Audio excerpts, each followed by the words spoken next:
Hi everyone, कैसे हो आप सभी लोग। आई होप आप लोग अच्छे होंगे। मैं हूं राहुल जयसवाल एंड स्वागत करता हूं आप सभी का एक बार फिर हमारे यूट्यूब चैनल JR ट्यूटोरियल्स में। फ्रेंड्स, आज अगेन आपके हिसाब से बहुत ज्यादा इंपॉर्टेंट वीडियो आपके लिए मैं लेकर आ गया हूं दोस्तों। और आप लोग जो डिमांड कर रहे थे कि सर SCR सीरीज यानी कि हमारा शॉर्टकट रिवीजन सीरीज जो हमने 9th स्टैंडर्ड के लिए लॉन्च किया हुआ है दोस्तों, वो हम लेकर आए। 7वीं 8वीं के लिए भी वीडियोस हमने डालने शुरू कर दिए हैं SCR के, जितना हमसे टाइम मिल पा रहा है, क्योंकि जैसे कि आप जानते हो 10th का बोर्ड एग्जाम चल रहा है, तो हम काफी ज्यादा उसमें बिजी हैं। मेरे कुछ पर्सनल लाइफ में बहुत सारे काम चल रहे हैं, व्लॉग्स के थ्रू आपको पता चलता रहेगा कि क्या क्या चीजें हो रही है। बहुत बिजी चल रहा हूं फिलहाल में, अगर मैं सही बोलूं तो यही टाइम है दोस्तों, आप लोग मुझे सपोर्ट करो दोस्तों, क्योंकि यार पूरा साल भर इवन कोविड के टाइम, इवन लॉकडाउन के टाइम हमने आपको सपोर्ट किया, तो ये थोड़ा सा हार्ड फेस चल रहा है मेरे लाइफ में। थोड़ा सा कुछ अलग पर्सनल लेवल पे फैमिली के हिसाब से थोड़ा सा मैं बिजी चल रहा हूं, लेकिन फिर भी डेली 4 से 5 वीडियोस आप देख पा रहे होंगे कि मैं अपलोड कर रहा हूं, रात रात भर जाग के वीडियोस बना रहा हूं। तो प्लीज थोड़ा सा इस चीज के लिए मुझे सपोर्ट कर देना दोस्तों, एंड मुझे कमेंट करके जरूर से बता देना कि यार क्या आप लोग मेरे साथ हो कि नहीं यार, क्योंकि आप लोग का जो वर्डिंग्स होते हैं ना, वो मुझे अंदर से मोटिवेट करते हैं। तो प्लीज मुझे इस वक्त मोटिवेशन की जरूरत है, क्योंकि हमेशा मैं आपको मोटिवेशन देता हूं, लेकिन आप लोग भी थोड़ा सा मोटिवेट कर दो दोस्तों, क्योंकि अगर आप मोटिवेशन करोगे तो डेफिनेटली एनर्जी रहेगा, चार्ज अप रहूंगा, और मैं जितना हो सके आप लोग के लिए वीडियोस डालने के लिए कोशिश करूंगा। ठीक है, तो 10th के लिए तो वीडियोस जा ही रहे हैं बहुत अच्छी तरीके से, LMR वीडियो जा रहे हैं, और ऑलमोस्ट उनका पेपर अभी खत्म होने वाला है, लगभग 4 से 5 दिनों के अंदर खत्म हो जाएगा। और आप लोग के लिए फिर तो वीडियोस और भी बेहतरीन तरीके से आएंगे, चाहे आप 9th में हो, 7th 8th में हो, या फिर 11th में हो, आप बस हमारे साथ बने रहना। ठीक है, तो आज क्या लेकर आया हूं, आज आपके लिए SCR यानी हमारा शॉर्टकट रिवीजन जो सीरीज है, उसके लिए एक बेहतरीन वीडियो लेकर आया हूं, रिवीजन वीडियो लेकर आया हूं, जिसमें हम लोग स्टडी ऑफ साउंड, ये चैप्टर जो है साइंस का, ये काफी सारे लोगों के सिलेबस में है जो फाइनल एग्जाम में आने वाला है, तो इसका हम लोग ओवरव्यू देखेंगे। मतलब पूरा पूरा चैप्टर तो ऑलरेडी हमने रेगुलर लेक्चर्स में पढ़ा है, अगर आपने नहीं देखा है तो जाके हमारा रेगुलर लेक्चर वीडियो जो हमने अपलोड किया हुआ, इसका एक प्लेलिस्ट क्रिएट किया हुआ है ऑलरेडी हमने, आप चले जाओ और सर्च कर लेना। आप जो भी स्टैंडर्ड के हो ना, मैं आपको बता दूं, खासकर हमारे जो बच्चे देख रहे होंगे, 9th स्टैंडर्ड के स्टूडेंट देख रहे होंगे, तो आपको बस सर्च करना है 9th साइंस। ठीक है, 9th साइंस, अगर समझ लो आपको जो भी चैप्टर पढ़ना है, आपको चैप्टर नंबर 15 पढ़ना है, तो डाल दो 9th साइंस चैप्टर नंबर 15 और आगे JR ट्यूटोरियल्स लिख दो। इस प्रकार आप लिख दोगे ना, तो आपको यूट्यूब पे हमारे वीडियोस देखने मिल जाएंगे, बस सर्च करना और कुछ नहीं। और या फिर मैं बेस्ट तरीका बताऊं तो हमारा प्लेलिस्ट जो हमने बना रखा है, तो प्लेलिस्ट में अलग अलग फोल्डर्स है, आपने देखा होगा प्लेलिस्ट को खोल के, अलग अलग स्टैंडर्ड के हिसाब से, अलग अलग सब्जेक्ट के हिसाब से फोल्डर्स है, वो फोल्डर्स पे क्लिक करोगे तो सब वीडियोस आपको देखने मिल जाते हैं लाइन बाय लाइन। तो आप जाके वहां से रेगुलर लेक्चर वीडियोस पहले पढ़ाई करते रहो, हमारा पूरा सिलेबस हमने डाल रखा है, पढ़ाई करते रहो, जितना हो सके आप करते रहो। ठीक है, कंसेप्चुअल नॉलेज क्लियर करना इंपॉर्टेंट है, और जितना भी हमने SCR वीडियोस डालना शुरू किया है और या फिर डाल दिया है, वो सब भी उसके बाद देख लेना कंटिन्यूअसली, आपको अपने एग्जाम्स के लिए हेल्पफुल हो जाएगा। ठीक है, तो चलिए शुरुआत करते हैं आज का इस चैप्टर को। तो बेसिकली साउंड होता क्या है, यह मैं आपको बता दूं। Sound is nothing but a type of waves. जैसे मैं आपको कुछ बोल रहा हूं, अभी जो भी मैं बोल रहा हूं, ये वेव्स के फॉर्म में मेरा साउंड निकल रहा है, तो एक्चुअल में जो मेरा साउंड निकलता है वो एक वेव्स के हिसाब से निकलता है, इस प्रकार से। This is the sound waves, और ये कंटिन्यूअसली चलता रहता है। ठीक है, sound is a form of energy which can neither be created nor be destroyed, but it can be converted into one form to another form। ठीक है, तो साउंड जो है कंटिन्यूअसली निकलता रहता है। अब साउंड के अंदर बहुत सारे टर्म्स है जो हम लोग ऑलरेडी हमारे वीडियोस में एक्सप्लेन किया हुआ है, लेकिन थोड़ा शॉर्टकट तरीके से मैं आपको बताने की कोशिश करूंगा, क्योंकि हमारे सीरीज का नाम शॉर्टकट रिवीजन है, ताकि आपको कम समय में पूरा चैप्टर को 15 से 20 मिनट के अंदर ही पूरा चैप्टर रिवाइज करवा दूंगा, ताकि हर बच्चा जो है उसको याद आ जाए कि हमने क्या क्या पढ़ाई की है, और अगर कुछ चीजें छूट गई होगी तो आप हमारे वीडियोस में जाके पूरा पूरा उसको लेक्चर बाय लेक्चर अच्छे से डिटेल में जाके कंसेप्ट के हिसाब से पढ़ाई कर सकते हो। तो यहां पे अगर मैं बात करूं, आपको मैं एक चीज बता दूं, सबसे इंपॉर्टेंट चीज जो साउंड में हम लोग पढ़ते हैं वो होता है दोस्तों वेवलेंथ। वेवलेंथ का मतलब क्या होता है कि दो साइमल्टेनियसली वेव्स के बीच का लेंथ। अब जैसे एग्जांपल के तौर पे अगर मैं बात करूं यहां पे, कि अगर ये वाला हिस्सा है, ये वाला पॉइंट है, ये दोनों के बीच का जो लेंथ होगा, इसको हम लोग बोलते हैं वेवलेंथ। क्या बोलते हैं? Wave length. नाम से पता चल जाएगा, वेव का लेंथ, यानी ये एक वेव हुआ यहां से लेके यहां तक। ठीक है, तो एक पर्टिकुलर वेवलेंथ क्या होता है हमारा, और इसको हम लोग डिनोट करते हैं लैम्डा से। Lambda is the symbol for denoting the wavelength. फिर एक होता है एम्पलीट्यूड। एम्पलीट्यूड मतलब the height of the wave total. ये जितना हाइट आपको दिख रहा है, इसको एम्पलीट्यूड ए के नाम से जाना जाता है, यानी कि जो सेकंड मोस्ट इंपॉर्टेंट थिंग हमारे लिए है वो है दोस्तों एम्पलीट्यूड। ये चीज आपको ध्यान में रखना, डिनोटेड बाय ए। ठीक है, तो एम्पलीट्यूड हो गया। ठीक है, इसको कैपिटल लेटर से डिनोट करो, ज्यादा बेटर रहेगा, कैपिटल लेटर ए। ठीक है, तो ये एम्पलीट्यूड हो गया, वेवलेंथ हो गया। फिर एक होता है फ्रीक्वेंसी। ठीक है, फ्रीक्वेंसी होता है दोस्तों, ये चीज ध्यान में रखना, that is the reciprocal of time period 1/t। Frequency के लिए हम लोग n यूज करते हैं, तो n is equal to 1/t, t is equal to 1/n। इस प्रकार से चीजें होती है। तो अब हम लोग बात करेंगे, क्योंकि साउंड का जो बेसिक चीज है वो तो मैंने बता दिया ऑलरेडी, हमारे पूरा वीडियोस में प्रेजेंट है, वो भी आप देखोगे साइमल्टेनियसली। लेकिन यहाँ पे साउंड में जो इंपॉर्टेंट चीज एक और है, जो कि है दोस्तों वेलोसिटी ऑफ साउंड। अब वेलोसिटी ऑफ साउंड क्या होता है, इसको भी थोड़ा ध्यान लगा के देख लेना, क्या बोल रहा हूं, थोड़ा सा ध्यान लगा के देखो। ठीक है, देखो अभी जैसे कि अगर आपको कोई पूछता है कि calculate the velocity of sound, तो मैं आपको एक बता देता हूं कि वेलोसिटी यानी स्पीड ऑफ साउंड का एक फॉर्मूला होता है। वेलोसिटी ऑफ साउंड यानी speed of sound, speed of sound, ठीक है। अब इसका एक फॉर्मूला होता है, ये आपको ध्यान में रखना है। तो speed of sound is nothing but, जैसे कि आप एक चीज जानते हो, स्पीड का हमारा जो मेन वैल्यू होता है, जैसे कि हम लोग ने 9th स्टैंडर्ड में भी पढ़ा हुआ है, आपके साइंस का आपका कौन सा चैप्टर था, पहला दूसरा चैप्टर था ये, ठीक है ना, उसमें भी हमने पढ़ाया हुआ है कि व्हाट इज माय स्पीड और वेलोसिटी। तो velocity is nothing but the distance upon time, और we can say displacement upon time, ये हमने पढ़ा था वेलोसिटी का वैल्यू। तो हम एक चीज जानते हैं कि अगर वेलोसिटी जो होगा वो डिस्टेंस अपॉन टाइम होता है, तो सबसे सिंपल सी बात है कि मेरा जो है, हम लोग किसके बारे में बात कर रहे हैं, साउंड के बारे में बात कर रहे हैं। तो साउंड के लिए एक लेंथ, एक वेव का और दूसरे वेव का जो डिस्टेंस है उसको क्या बोलते हैं, वेवलेंथ। यानी डिस्टेंस के जगह पे मैं क्या यूज करूंगा, वेवलेंथ यूज करूंगा, और टाइम के लिए मैं टी यूज करूंगा। तो हमारा एक्चुअल में फॉर्मूला क्या बन जाएगा, that is velocity of sound v is equal to wavelength मतलब लैम्डा, टी मतलब टाइम। तो v is equal to lambda by T will be the formula for calculating the velocity of sound, और we can say the speed of sound. तो इस प्रकार से चीजें निकाली जाती है। अब इसमें एक और चीज हो जाता है, हमको एक चीज पता है कि जो फ्रीक्वेंसी का वैल्यू होता है वो 1/t होता है। तो इसको मैं ऐसे भी लिख सकता हूं क्या, देखो v is equal to lambda multiply by 1/t लिख सकता हूं, क्योंकि वही है ना, v is equal to lambda by T मतलब लैम्डा इंटू 1/t, और 1/t का वैल्यू हमें पता है n होता है, यानी कि इसको हम लोग ऐसे भी लिख सकते हैं। तो v is equal to lambda और मल्टीप्लाई बाय 1/t का मतलब होता है फ्रीक्वेंसी यानी n।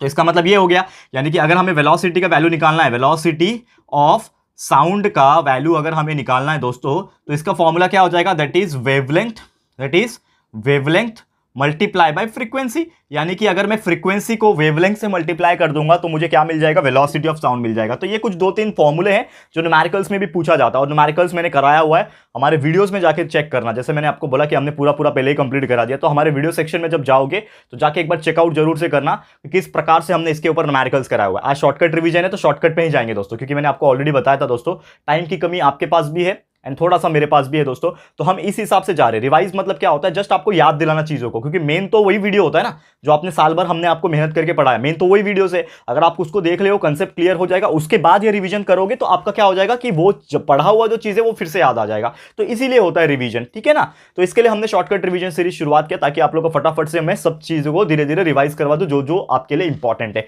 ये आपको समझ में आ गया होगा, उम्मीद करता हूं। तो ये सबसे पहला चीज हो गया आज के लिए। उसके बाद और क्या क्या चीजें हैं इस चैप्टर के अंदर जो इंपॉर्टेंट है, सब चीज करा दूंगा, ध्यान से देख लेना, ठीक है।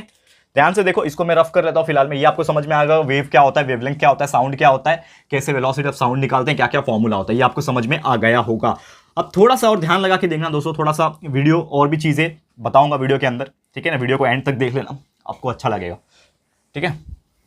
ध्यान दो यहाँ पे अभी, ठीक है। चलो, अब जैसे कि नेक्स्ट जो साउंड जो हमारा टॉपिक है, इसमें ना आपको एक चीज पता होगा कि there are various types of sound, मतलब साउंड जो होते हैं ना वो भी क्या होते हैं, अलग अलग टाइप के साउंड होते हैं। तो मैं आपको बता दूं, generally there are 3 types of sound, generally there are 3 main types of sound. Audible sound, दूसरा होता है इंफ्रा साउंड, ठीक है, और तीसरा होता है अल्ट्रासाउंड, ठीक है। अब इसका मतलब क्या होता है, ऑडिबल, इंफ्रा और अल्ट्रा। जैसे कि मैं बताऊं, हमारा ह्यूमन बींग्स जो होते हैं, हम इंसान जो होते हैं ना दोस्तों, इसका सुनने का एक कैपेबिलिटी होता है, एक रेंज होता है। तो मैं आपको वो रेंज बता देता हूं कि हमारा ह्यूमन बींग्स का जो सुनने का रेंज होता है वो होता है 20 हर्ट्ज से लेके 20,000 हर्ट्ज, ठीक है ना। हर्ट्ज क्या है, फ्रीक्वेंसी का यूनिट होता है। The unit of frequency is hertz, HERTZ, shortcut में हर्ट्ज HZ देखते हैं ठीक है। तो 20 हर्ट्ज से लेके 20,000 हर्ट्ज तक दोस्तों क्या होता है, यहां पे फ्रीक्वेंसी अगर है साउंड की तो वो हमें सुनाई देगा। तो इसका मतलब ये कौन सा साउंड हुआ, ये मेरा हुआ ऑडिबल साउंड। ये कौन सा साउंड हुआ, ये मेरे लिए ऑडिबल साउंड हुआ। ऑडिबल साउंड का मतलब ये है कि अगर कोई भी साउंड की फ्रीक्वेंसी 20 हर्ट्ज से लेके 20,000 हर्ट्ज तक है तो वो चीज हमें सुनाई देगी, वो साउंड हमें सुनाई देगी। जैसे हमें हर साउंड सुनाई दे रहा है, मेरी आवाज आपको सुनाई दे रही है, ट्रेन का हॉर्न सुनाई देता है, बाइक का हॉर्न सुनाई देता है, आप कहीं पे भी जाते हो, कुछ भी हो गया, मैं ये चुटकी बजा रहा हूं, ये भी आपको सुनाई दे रहा है। मतलब ये जितने भी साउंड चीजें हो रही है, पंखा चलने का आवाज, एसी चलने का आवाज, जितने भी साउंड चीज आपको सुनाई दे रही है, ये सब किसके रेंज में होंगे, ये 20 हर्ट्ज से लेके 20 हर्ट्ज से लेके 20,000 हर्ट्ज के बीच में होंगे, इसीलिए इसको ऑडिबल साउंड कहा जाता है। लेकिन दूसरा जो मैंने बोला इंफ्रा साउंड, अब इंफ्रा साउंड का मतलब क्या होगा कि ये एक ऐसे साउंड होंगे, इंफ्रा साउंड मतलब क्या होगा, ये एक ऐसे साउंड होंगे जो बिलो 20 हर्ट्ज होंगे, बिलो क्या होंगे 20 हर्ज होंगे, और ये इतने कम होते हैं। 20 हर्ज मतलब क्या हो गया, बहुत कम। तो ये इतने कम साउंड होते हैं, इतना कम फ्रीक्वेंसी होता है इस साउंड का कि वो हमें सुनाई नहीं दे सकता, यानी ह्यूमन बींग्स को ये साउंड सुनाई नहीं देगा। कौन सा साउंड, इंफ्रा साउंड, इसीलिए कहा जाता है इसको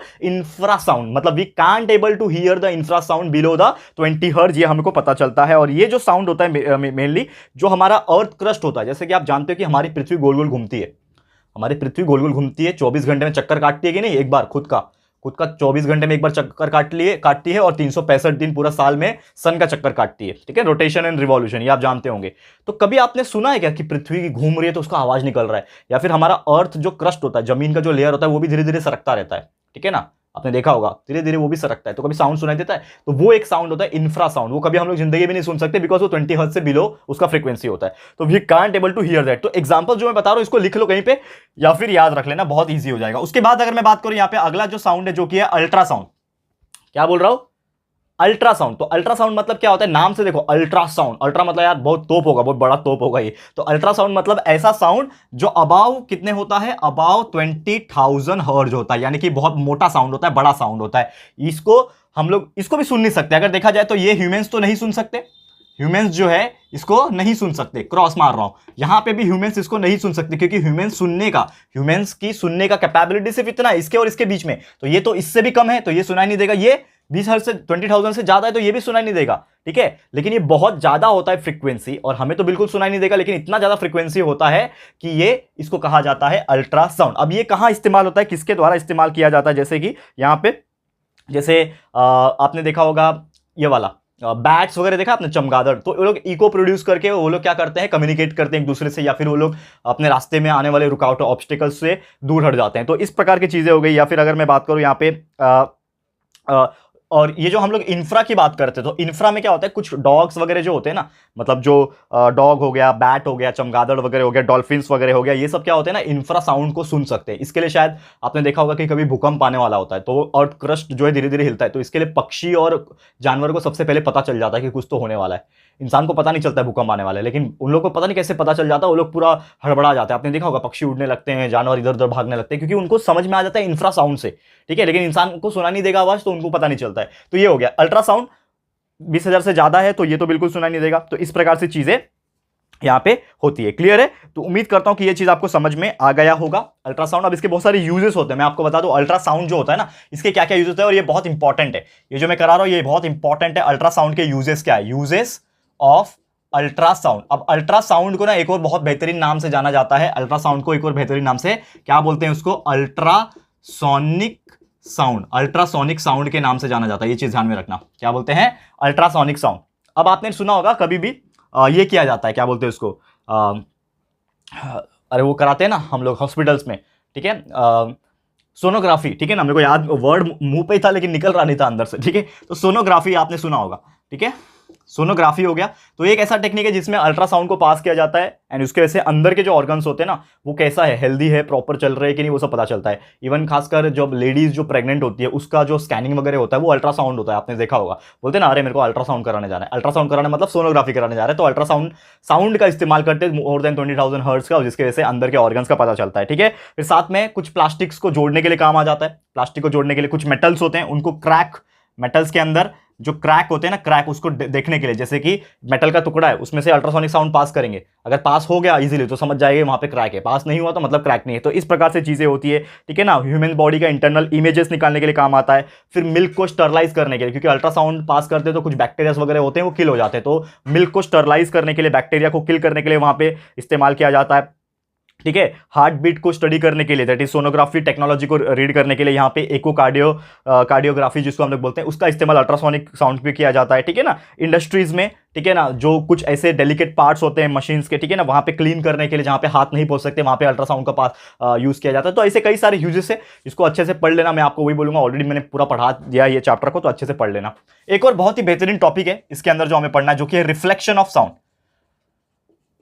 ठीक है। अब रिफ्लेक्शन ऑफ साउंड में आपको बता दूं, जिस प्रकार हमारा लाइट जो है रिफ्लेक्शन करता है, उस प्रकार साउंड भी हमारा रिफ्लेक्ट करता है। कैसे रिफ्लेक्ट करता है, तो समझ लो इधर से साउंड आया है तो वो लगभग इधर से रिफ्लेक्ट हो जाएगा, ठीक है। मतलब समझ लो साउंड वेव यहां से आ रहा है एक पर्टिकुलर एंगल पे, अब वो एंगल को हम लोग जो भी मान ले, समझ लो मैं एंगल को मान लेता हूं θ1, और वैसे ही जो एंगल से वो आया वही एंगल से वो क्या हो जाएगा, रिफ्लेक्ट भी हो जाएगा, मतलब θ2। तो यहां पे हम लोग क्या बोल सकते हैं, यहां पे क्लियरली हम ये बोल सकते हैं कि जो एंगल से साउंड वेव्स आता है वही एंगल से साउंड वेव जाता है, यानी कि ये साउंड जो है रिफ्लेक्ट करता है। इस प्रकार से गया तो उस प्रकार से रिफ्लेक्ट हो जाएगा। ठीक है, तो ये बहुत ही बेहतरीन फंडा है रिफ्लेक्शन ऑफ साउंड का, इसको भी ध्यान में रख लेना। मतलब ये क्वेश्चन ज्यादा इंपॉर्टेंट तो नहीं है, लेकिन फिर भी मैंने आपको ये चीज क्या है दोस्तों, ये रिवाइज करवा दिया, जो कि आपको बहुत ज्यादा यूजफुल जो है वो हो सकता है। ठीक है, तो ये आपको समझ में आ गया होगा। अब आगे बढ़ते हैं, क्योंकि ऑलमोस्ट देखा जाए तो बहुत सारे टॉपिक्स जो है आपको इसमें मुझे कराने थे। ठीक है, अब एक और टॉपिक है यहां पे बता देता हूं, एक और टॉपिक यहां पे बता देता हूं, जो एक टॉपिक का नाम है दोस्तों इको। ये भी हमने पूरा पढ़ाया हुआ है, आप जाके चेकआउट कर लेना हमारे वीडियो सेक्शन के अंदर, वीडियोस जो इस चैप्टर का पूरा बना हुआ है, स्टडी ऑफ साउंड का लगभग 3 से 4 लेक्चर बने होंगे, जाके देख लेना, बहुत बेहतरीन तरीके से पढ़ाया हुआ है दोस्तों। तो इको मतलब क्या होता है कि आपने कभी भी पहाड़ों पे गए होंगे, कुछ ऐसे फोर्ट में गए होंगे, कुछ किले वगैरह में गए होंगे, तो आपने नाम लिया होगा, राहुल राहुल राहुल राहुल, ऐसा सुनाई दिया है आपको। ठीक है, तो ऐसा मूवीज में अक्सर दिखाते हैं, पहाड़ों में जाओगे तो कुछ चिल्लाते हैं, तो that is the repetition of the sound.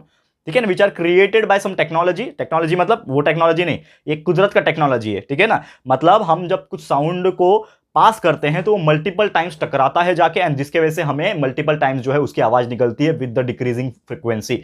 तो इसके लिए हमें इको सुनाई देता है। तो ये पूरा इको का कंसेप्ट जो है कैसे होता है, क्या निकलता है, उसका डिस्टेंस कैसे काउंट करते हैं, ये पूरा मैंने एक्सप्लेन किया हुआ है, जाओ हमारे रेगुलर लेक्चर वीडियोस में।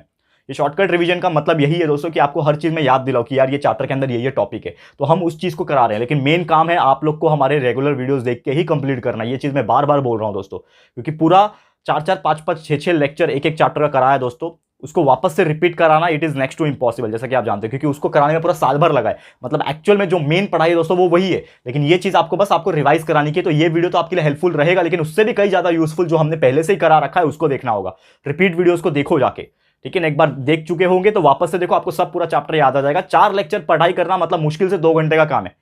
ठीक है ना, मुश्किल से हमारा वीडियोस 15 to 20 मिनट्स के होते हैं, आप जानते हो। 4 लेक्चर भी देखोगे तो 1 से 1.5 घंटे में पूरा चैप्टर कंप्लीट करोगे, फिर एससीआर देख लेना, उसका 15-20 मिनट और लगेगा, मतलब 1.5 घंटे में पूरा चैप्टर कंप्लीट हो जाएगा। तो सोचो आपके 5 या 6 चैप्टर आपके साइंस में अगर आएंगे, तो कुल मिला के अगर आप 5-6 घंटा भी पढ़ाई कर लो यार, चलो एक दिन पढ़ाई कर लो, एक दिन में आपका पूरा एक सब्जेक्ट कंप्लीट हो जाएगा और पूरा टॉप कर सकते हो। आपने कभी सोचा नहीं होगा कि आपको कभी इतने अच्छे मार्क्स मिल सकते हैं, उतना अच्छे मार्क्स आप निकाल सकते हो। बस अपने आप पे भरोसा रखो, हमारे वीडियोस कंटिन्यूस देखो, कंसेप्चुअल नॉलेज क्लियर रखो और थोड़ा प्रैक्टिस खुद का कर लेना। Definitely you will get what ever you want in your final exam. Clear है, आगे बढ़ते हैं, जो कि ये वाला हमारा टॉपिक हो गया। आगे बढ़ जाते हैं, देखते हैं कौन सा नेक्स्ट टॉपिक है। और 2-3 बेहतरीन टॉपिक बचे हुए हैं इस चैप्टर में से, जो हम लोग को फटाफट से रिवाइज कराने हैं आपको। ठीक है ना, देखो ध्यान से,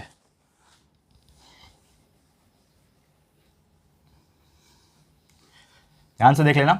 ठीक है, और आपके लिए कौन सा चैप्टर ज्यादा इंपॉर्टेंट है वो भी मुझे बता देना, उसके ऊपर भी अलग से मैं जल्दी जल्दी एससीआर बना दूंगा, चाहे मैथ्स का हो चाहे साइंस का हो। ठीक है ना, तो मुझे आप लोग कमेंट करके बता सकते हो कि सर ये वाला टॉपिक स्टार्ट करो जल्दी, मतलब ये वाला चैप्टर को जल्दी रिवाइज कराओ, क्योंकि ऑलरेडी मैंने मैथ्स के 2-3 चैप्टर करा दिए हैं, साइंस का भी लेकर आ रहा हूं। तो जितना भी आप कमेंट करोगे हम लोग उसमें से एनालाइज करेंगे, और जिसका ज्यादा प्रायोरिटी रहेगा, मतलब जिसका ज्यादा डिमांड रहेगा, वो सबसे पहले बनाएंगे। ठीक है, चलो नेक्स्ट टॉपिक की अगर बात करूं, जो कि इसमें पूछा जाता है, जो कि एक बहुत बेहतरीन टॉपिक है, रिवर्बरेशन। रिवर्बरेशन मतलब क्या होता है, जैसे कि आपने मूवी थिएटर्स वगैरह देखा होगा। ठीक है ना, मूवी थिएटर्स आप जाते होंगे, आजकल तो बहुत भारी भारी मूवीज आ रही है, तो देखने तो जाते होंगे। थिएटर भी पहले जैसे खुल गए, आप जाके देख सकते हो। तो थिएटर में बेसिकली क्या होता है, या फिर थिएटर हो गया, या फिर आप कोई असेंबली हॉल, सेमिनार हॉल में चले जाओ, ठीक है ना, ऐसा वगैरह होता है ना। तो क्या होता है ना, समझ लो आपका कोई एक स्पीकर है, यहाँ पे कोई खड़ा है स्पीकर, ठीक है ना, यहाँ पे कोई स्पीकर है, ठीक है, कोई इंसान है यहाँ पे खड़ा है और ये कुछ बोल रहा है। तो एक्चुअली बोलने के बाद यहाँ पे क्या होता है ना, असेंबली में आप देखोगे एक दूसरे के ऊपर एक सीट लगी होती है, इस प्रकार से। ठीक है ना, इस प्रकार से असेंबली या फिर कोई भी चीज हो गई, मतलब बहुत सारे लोग इसमें कुर्सी लगा के बैठे होते हैं। तो जब ये बोल रहा है तो अक्सर क्या होता है, जैसे हम क्लासरूम में जब रहते हैं, अपने क्लास में आप देखोगे जाओगे, तो जो बच्चा पहले दूसरे तीसरे बेंच पे बैठा होता है उसको बहुत अच्छे से सर का आवाज सुनाई दे रहा होता है, या फिर मैडम का आवाज सुनाई दे रहा होता है, क्योंकि ये चीज हमने भी नोटिस किया है। ठीक है ना, जब हम लोग थे छोटे थे तो कुछ मैडम ऐसी होती थी जिनका आवाज बहुत पतला होता था, बहुत मतलब धीरे सुनाई देता था। तो अगर हम लास्ट बेंचर्स है, जैसे मैं ज्यादातर second last bench, third last bench, या फिर कभी कभी लास्ट बेंच पे भी बैठता हूँ। ठीक है ना, आई वॉज द टॉपर। मैं एकदम फर्स्ट रैंकर वाला टॉपर तो नहीं था, लेकिन मैं टॉप 5 टॉप 10 में हमेशा आता था। लेकिन मैं एक ऐसा किस्म का टॉपर था जो अपनी लाइफ को भी एंजॉय करता था, दोस्तों के साथ भी अच्छा करता था, और अपने लिए भी कुछ अच्छा करता था, कंसेप्चुअल नॉलेज भी गेन करता था, बिना ट्यूशन का हर चीज में अच्छे करना, मतलब ये सब मेरा था। और मैं प्राउडली बोल सकता हूँ कि yes, I was the back benchers. Back benchers मतलब ये नहीं होता कि सबसे लास्ट पे बैठने वाला, और बैक बेंचर्स कोई खराब नहीं होते। बैक बेंचर्स जो होते हैं ना, वो बहुत क्रिटिकल थिंकर्स होते हैं, वो पूरी मतलब लाइफ को अलग तरीके से देखते हैं वो लोग। ठीक है ना, क्योंकि आपके लाइफ में सिर्फ पढ़ाई नहीं, आपके लाइफ एक बहुत अलग चीज़ है। तो अभी आपको पढ़ाई करना है, लेकिन साथ साथ में कुछ और चीज़ भी सोचना है, थोड़ा बहुत मस्ती मजाक भी जरूरी है लाइफ में। तो कुल मिला के करो। ऐसा नहीं है कि आगे बैठने वाला खराब है, पीछे बैठने वाला अच्छा है, पीछे बैठने वाला अच्छा है, आगे खराब है और आगे बैठने वाला अच्छा है। ऐसा नहीं है, सब इक्वली होते हैं। बस अपने अपने चॉइस होती है कि मेरे को पीछे बैठ के थोड़ा सा एंजॉय करना है। तो मैं भी पीछे बैठता था, second last third last bench पे, और मैं ये चीज़ देखता था जब जाके, ठीक है, मैं टॉपर था, लेकिन मैं ये चीज़ एनालाइज करता था, पढ़ाई के टाइम पढ़ाई करता था, लेकिन यार जब मुझे पढ़ना होता था वाकई में और टीचर्स का सुनना होता था तो मेरे को सुनाई नहीं देता था। टीचर्स जब बोलते थे तो मेरे को सुनाई नहीं दे रहा। इसका मतलब क्या हुआ कि जो टीचर्स बोल रही है वो आगे वाले को 2-3 लोग को बहुत अच्छी तरीके से सुनाई देगा, लेकिन पीछे वाले को सुनाई नहीं देगा। तो इस चीज का प्रॉब्लम का सॉल्यूशन निकालने के लिए एक ऐसी टेक्निक बनाई गई जिसको बोलते हैं reverberation technique, that is sound के हिसाब से। तो जो हॉल होगा या फिर जो चीजें होगी उसको इस प्रकार डिजाइन किया जाएगा कि जहां से भी साउंड निकलेगा वो बार बार क्या हो जाएगा, टकराएगा। ठीक है, बार बार जो हैगा वो टकराएगा, so that all the audience can listen that song equally. आपने थिएटर में गए होंगे तो थिएटर में साउंड जो है ना अलग अलग जगह पे लगे होते हैं, लेकिन हर व्यक्ति को आप देखना जाके, हर व्यक्ति को इक्वल साउंड सुनाई देगा। ऐसा नहीं है जो कोने में बैठा हुआ इंसान है उसको ऐसा नहीं कि कम सुनाई देगा, जो आगे फ्रंट सीट पे बैठा हुआ इंसान है उसको ज्यादा सुनाई देगा, ऐसा नहीं होता है। हर व्यक्ति, पूरे थिएटर में 100 लोग बैठे तो 100 के 100 लोग को सेम साउंड सुनाई देगा because of the reverberation technique. और ये टेक्निक का इस्तेमाल सिर्फ थिएटर में नहीं होता, असेंबली हॉल्स में होता है, सेमिनार हॉल्स में होता है, जहां पे स्पीचेस वगैरह होते हैं, वहां पे इस प्रकार से चीजें होती है। तो ये पूरा का पूरा इसका कंसेप्ट क्या है, पूरा कंसेप्ट क्या है, मतलब ये क्यों होता है ना, ये रीजन भी मैंने बताया हुआ है। आज तो एससीआर पढ़ा रहा हूं, शॉर्टकट रिवीजन पढ़ा रहा हूं, इसके लिए मैं पूरा कंसेप्ट नहीं पढ़ाऊंगा क्योंकि ऑलरेडी हमने ये चीज पढ़ाया हुआ है। तो अगर आपको कंसेप्ट देखना है तो रिवर्बरेशन टॉपिक मैंने पूरा एक्सप्लेन किया हुआ है, जाओ हमारे रेगुलर लेक्चर वीडियोस के अंदर स्टडी ऑफ साउंड के आगे तीसरा या चौथा लेक्चर में आपको ये चीज मिल जाएगा। ठीक है, रिवर्बरेशन अच्छे से कर लेना दोस्तों, ऑल द वेरी बेस्ट। एक और चीज जो है बहुत ज्यादा इंपॉर्टेंट है, जो कि सोनार टेक्निक्स। ठीक है ना, सोनार क्या होता है, ये बहुत इंपॉर्टेंट है। सोनार मतलब वो सोना चांदी वाला सोनार मत समझ लेना, ठीक है ना। ये सोनार का मतलब होता है that is sound of navigation and ragging. ठीक है ना, ये चीज आपको ध्यान में रखना। तो ये जो सोनार टेक्निक है, ठीक है ना, ये जो सोनार टेक्निक है, साउंड नेविगेशन एंड रैंगिंग, ये एक ऐसा टेक्निक है जो ज्यादातर शिप्स वगैरह में इस्तेमाल किया जाता है। जैसे कि कोई शिप्स है, ठीक है ना, अब ये कोई शिप है, बहुत बड़ी बड़ी शिप्स होती हैं, आपने देखा होगा। अब ये क्या करते हैं, इनके पास दो चीज होता है, एक होता है ट्रांसमीटर यहां पे और एक होता है रिसीवर। ये सब पूरा मैंने एक्सप्लेन किया, लेकिन फिर भी शॉर्टकट तरीके से रिवाइज करा रहा हूं। ट्रांसमीटर क्या करता है, साउंड वेव्स को नीचे भेजता है।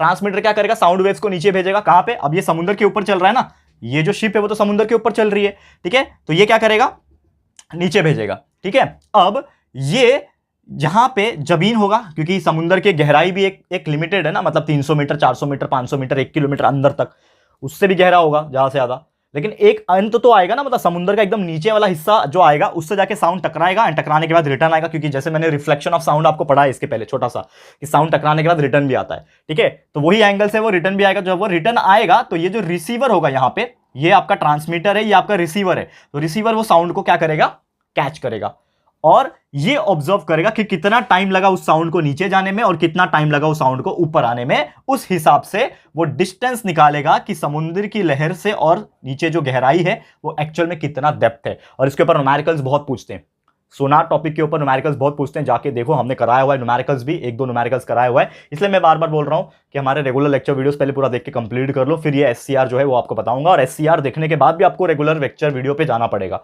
तो एक बार एससीआर रेगुलर इस प्रकार से पढ़ाई करो, दोनों चीज साइमल्टेनियसली पढ़ाई करते रहोगे, एक के बाद एक, तो मैं आपको बोल सकता कोई ताकत आपको टॉप करने से रोक नहीं सकती, इतना बेहतरीन कंसेप्ट दे दूंगा। ठीक है, ऑलरेडी दे दिया है। ठीक है, तो डेप्थ निकालने के लिए काम आता है ये चीज, मतलब कितनी गहराई है। ठीक है ना, जैसे खासकर शिप्स के अलावा ना एक बहुत इंपॉर्टेंट चीज होती है जिसको हम लोग बोलते हैं सबमरीन। आपने मूवी देखी होगी एक, ठीक है ना, अटैक, गाजी अटैक ठीक है, तो एक मूवी थी, इसमें ना सबमरीन्स में आपने पूरा कंसेप्ट बता दिया है पूरा, मतलब कोई अगर किसी को नहीं भी बताया ना वो देख के समझ में आएगा। और ऐसी मूवीज देख के अच्छा लगता है यार, साइंस वाली मूवीज होती है। ठीक है, तो उसमें बोलता है अरे 300 की गहराई पे जाओ, तो उनको कैसा दिख रहा है क्या समुद्र के अंदर कि मैं 300 की गहराई पे जाता हूं। जैसे मुझे स्पीड पता चलता है, मैं बाइक पे बैठा हूं, मुझे पता है कि ये रास्ता इधर टर्न लेना है, लेकिन समुद्र में तो आप समुद्र के अंदर हो, कांच में से कोई दिखता भी नहीं है, मतलब ऐसा देखना होना नहीं रहता, सब साउंड के ऊपर होता है। तो उसमें सोनार टेक्निक का इस्तेमाल होता है, that is sound of navigation and ragging. Navigation करते हैं, साउंड भेजते हैं, साउंड को भेजते हैं, टकरा के रिटर्न आ गया, कितने सेकंड में आया, अरे बाप रे 5 सेकंड में आ गया। तो 5 सेकंड के हिसाब से क्या होता है हमारा फॉर्मूला, वेलोसिटी ऑफ साउंड का, velocity is equal to displacement upon time, कितना टाइम में आया, कितने स्पीड से भेजा गया था, उस हिसाब से आपको वेवलेंथ यानी कि उसका डिस्टेंस मिल जाएगा। ठीक है ना, velocity is equal to distance upon time, तो डिस्टेंस मुझे निकालना है तो वेलोसिटी और टाइम को मल्टीप्लाई कर देना, कितनी स्पीड से आपने साउंड भेजा और कितना टाइम लगा रिटर्न आने में, दोनों को मल्टीप्लाई करो, आपको क्या मिल जाएगा, डिस्टेंस मिल जाएगा। और ऐसा न्यूमेरिकल्स हमने कराया हुआ है, जाके चेकआउट एक बार जरूर से कर लेना। ठीक है, तो ये भी बहुत बेहतरीन टॉपिक है इस चैप्टर का, जो कि हमने पूरा का पूरा इसको सॉल्व करवाया हुआ है, सोनार का भी और रिवर्बरेशन का भी। ठीक है ना, उम्मीद करता हूं कि ये चीज आपको समझ में आ गया होगा। फिर वैसे ही सोनोग्राफी है एक टॉपिक, ये भी मैंने पूरा कराया हुआ है। सोनार हो गया, सोनोग्राफी हो गया, ठीक है ना। सोनोग्राफी की अगर मैं बात करूं, ये एक ऐसा टेक्निक है जो ज्यादातर इंटरनल ऑर्गन्स को चेक करने के लिए बनाते हैं। एक प्रोब होता है यहाँ पे, ऐसा इस प्रकार घुमाते हैं शरीर के अंदर, मतलब अंदर नहीं ऊपर से, जिसमें से साउंड जाता है और उसका एक इमेज, एक टीवी जैसा मॉनिटर होता है उसमें दिखता है। आपने देखा होगा कि आपकी कोई अगर मॉम होगी, मतलब मॉम तो होगी ऑब्वियसली, बहन होगी अगर कोई, तो उनको पूछना, वो बहुत अच्छी तरीके से आपको एक्सप्लेन करेंगे। और मैंने पूरा कंसेप्ट पढ़ाया हुआ है। आप जाओगे तो हमने पूरा सोनोग्राफी हमने कंप्लीट करा दिया है, ठीक है। क्या होता है, प्रोब होता है, प्रोब एंड जेल होता है। इस प्रकार से हम लोग शरीर के ऊपर घुमाते हैं और उसका पूरा इमेज, इंटरनल इमेज दिखा है ना, कि बच्चा कैसा दिख रहा है। जैसे अगर प्रेग्नेंट वीमेन है, ठीक है, तो वो घुमाएंगे और उसका एक इमेज आ जाएगा, मतलब पूरा बेबी का नहीं, लेकिन उस प्रकार का थोड़ा धुंधला धुंधला इमेज आपको कंप्यूटर स्क्रीन पे दिखाई देगा। तो वही होता है सोनोग्राफी टेक्निक, वो हो गया, ठीक है। ये चीज हो गया। उसके अलावा एक और बेहतरीन टॉपिक है ह्यूमन ईयर, ठीक है ना। ये भी हमने पूरा कंप्लीट कराया था। ह्यूमन ईयर में 3 हिस्से होते हैं, ठीक है ना। एक्सटर्नल ईयर, ये बाहर का एक्सटर्नल ईयर, और एक होता है मिडल ईयर, और एक एकदम अंदर इंटरनल ईयर। तो ये 3 हिस्से होते हैं। इसका क्या क्या फंक्शन है, आउटर पिन्ना जिसको बोलते हैं, ये इसका क्या काम है, मिडल के हिस्से में क्या होता है, कोचलिया क्या होता है, ये सभी चीज जाके एक बार चेकआउट जरूर से करना। आप लोगों को मैं रिक्वेस्ट कर रहा हूं कि इसके ऊपर जो भी हमने पढ़ाया हुआ है रेगुलर लेक्चर वीडियोस, जाके चेकआउट जरूर से करें दोस्तों, आप लोग को बहुत हेल्पफुल होगा। बस आपको क्या करना है, सर्च करना है study of sound lecture video by Rahul sir. आपको पूरा lecture video 1 by 1, lecture number 1, lecture number 2, lecture number 3, lecture number 4 मिल जाएगा। जो भी लेक्चर पढ़ना चाहते हो, बाई चांस अगर प्रॉपर तरीके से अरेंजमेंट में नहीं मिलेगा, प्लेलिस्ट में नहीं मिल रहा है, तो आप सर्च करो कि study of sound lecture number 4 चाहिए बाबा, जेआर ट्यूटोरियल्स का, मिल जाएगा आपको। यूट्यूब दिखा देगा आपको, क्योंकि हमारा वीडियोस भी रिकमेंड होते हैं तो आपको दिख जाएंगे, वो कोई परेशानी की बात नहीं है। ढूंढ लोगे, ढूंढने में टाइम नहीं लगता है दोस्तों। अगर आपको पढ़ना है तो थोड़ा सा ये मेहनत तो करना पड़ेगा, क्योंकि हम इतना मेहनत कर रहे हैं आपके लिए, तो थोड़ा सा 5 सेकंड का मेहनत कर लेना टाइप करके ढूंढने का, और डेफिनेटली वो चीज ढूंढ लोगे तो अच्छे से पढ़ाई करो। अपने दोस्तों के साथ शेयर करके जरूर से बता देना कितनी बेहतरीन चीजें हमने उनको बताइए, तो प्लीज शेयर कर देना। और आज का वीडियो फिर इसी के साथ मैं समाप्त करता हूं। ये था हमारा शॉर्टकट रिवीजन। इतना शॉर्टकट तरीके से आपको हर चीज 15 से 20 मिनट में पूरा चैप्टर का ओवरव्यू दे दिया, और उम्मीद करता हूं कि आपको मजा आ गया होगा, ठीक है। 15 से 20 मिनट में मैंने पूरा चैप्टर का एनालाइज करके आपको बता दिया कैसा चीज क्या पढ़ना है, कहां से पढ़ना है, और हर चीज को मैंने मोस्टली रिवाइज करवा दिया है यहां पे। तो जाओ प्लीज, जो भी चीज बच गया है हमारे रेगुलर लेक्चर्स में जाके पढ़ लो अच्छे से। ऑल द वेरी बेस्ट बोलना चाहूंगा, अच्छे से एग्जाम लिख के आना, बस इतना ही बोलना चाहूंगा, ठीक है। चलो आज के लिए इतना ही। हमारा ये एससीआर वीडियो कैसा लगा है प्लीज हमें कमेंट करके बताना। वीडियो पसंद आया दोस्तों, अच्छा लगा तो प्लीज वीडियो को लाइक कर देना, डबल लाइक करना, डबल लाइक मतलब लाइक होना चाहिए बस, ठीक है। लाइक कर देना, अपने दोस्तों के साथ शेयर करना, क्योंकि यार बहुत मेहनत लगती है और शेड्यूल टाइम नहीं है, लेकिन फिर भी आपके लिए हम एक्स्ट्रा टाइम निकाल के आप लोग के लिए हम लोग वीडियोस एससीआर का बना रहे हैं। तो प्लीज इस चीज को दोस्तों अपने दोस्तों के साथ शेयर करके उन तक पहुंचा देना। हर 9th के बच्चे के पास ये वीडियो पहुंचना चाहिए। तो please share to everyone. First time आए हो चैनल पे, अभी तक चैनल को सब्सक्राइब नहीं किया है ना, तो फटाफट से हमारे चैनल को सब्सक्राइब भी कर देना। बाजू में बेल आइकन होता है, उसको प्रेस करके रख लेना, ताकि आपको नोटिफिकेशन वीडियोस की मिलती रहेगी, ठीक है फ्रेंड्स। तो मिलते हैं हमारे अगली वीडियो में। ये वीडियो देखने के लिए thank you and good bye.